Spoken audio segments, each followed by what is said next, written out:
Afternoon. 2-0. Unbelievable. Unbelievable week of preparation last week to prepare for a tough NFC matchup.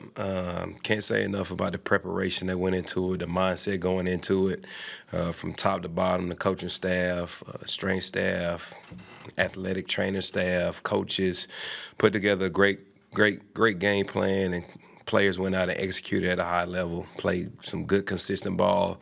It's a perfect blend of complementary football in terms of offense, defense, and special teams all playing as one, feeding off of each other's energy. And, it was a unbelievable atmosphere at U.S. Bank Stadium. And, with that, just keep finding ways to stack wins, maintain confidence, keep building good connection and chemistry amongst each other, and have faith and belief in one another, because the only people that matter are the people in this building. So with that, we just look to keep stacking them. What happened with the CJ punt block?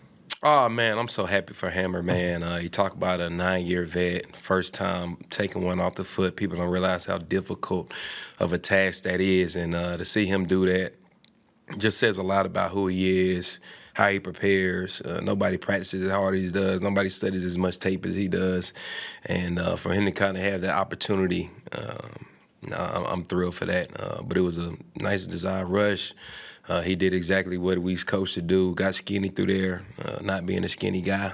He was able to get skinny through there, take his eyes through his hands to the foot and take it off. You love for that thing to get scooped and take it back for 6 points or 7 points. But at least we were able to recover it and kind of gain a little bit of momentum and some yardage out of that. Great job of Theo being Johnny on the spot there. Have you watched back your reaction to that? Oh, yeah, I seen. I think it's more so DG reaction than mine, if anything. I love it. But, that's that contagious energy that you look for in terms of, special teams find a way to bleed into the offense or the defense or whichever unit's about to go onto the field. It's a one-play series, and it's a momentous one at that, and so you always want to make sure that momentum is swinging your way at the end of the play. Not too sore from the chest bump? Oh, nah.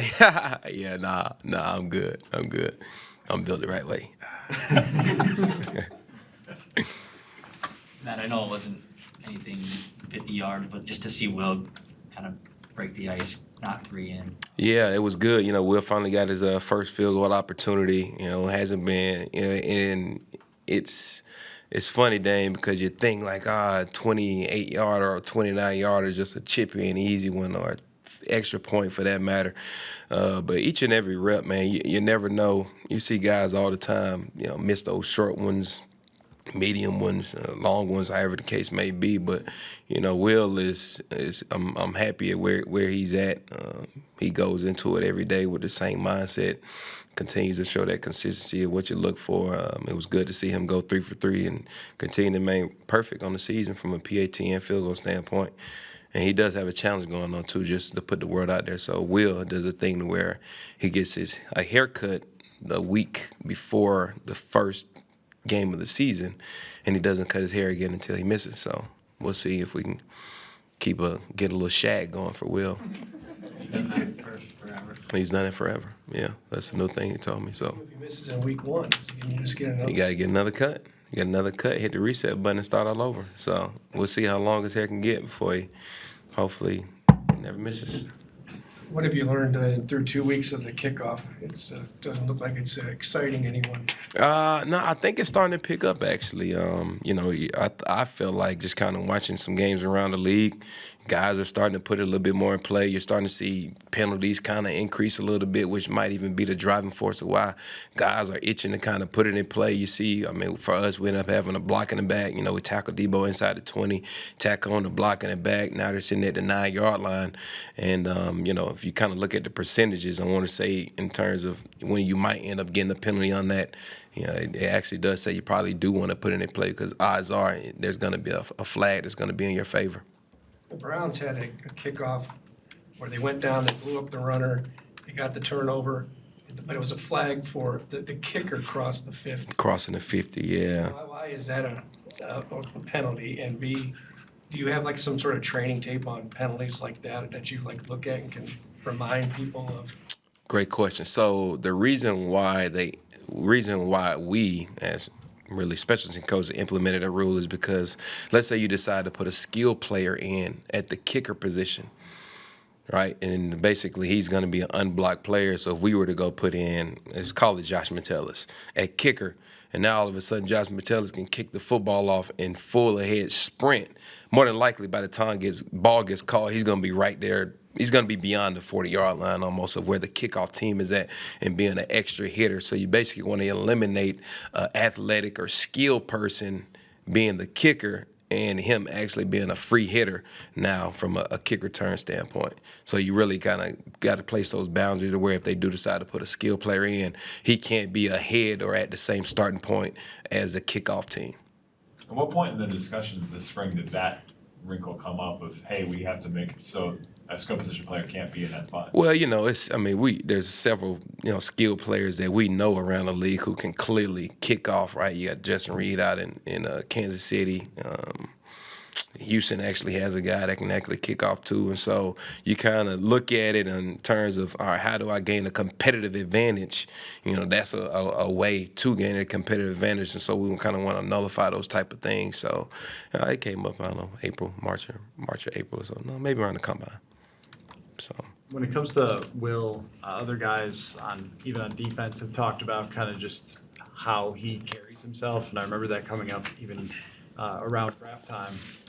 What is it about him that people kind of are attracted by with his personality?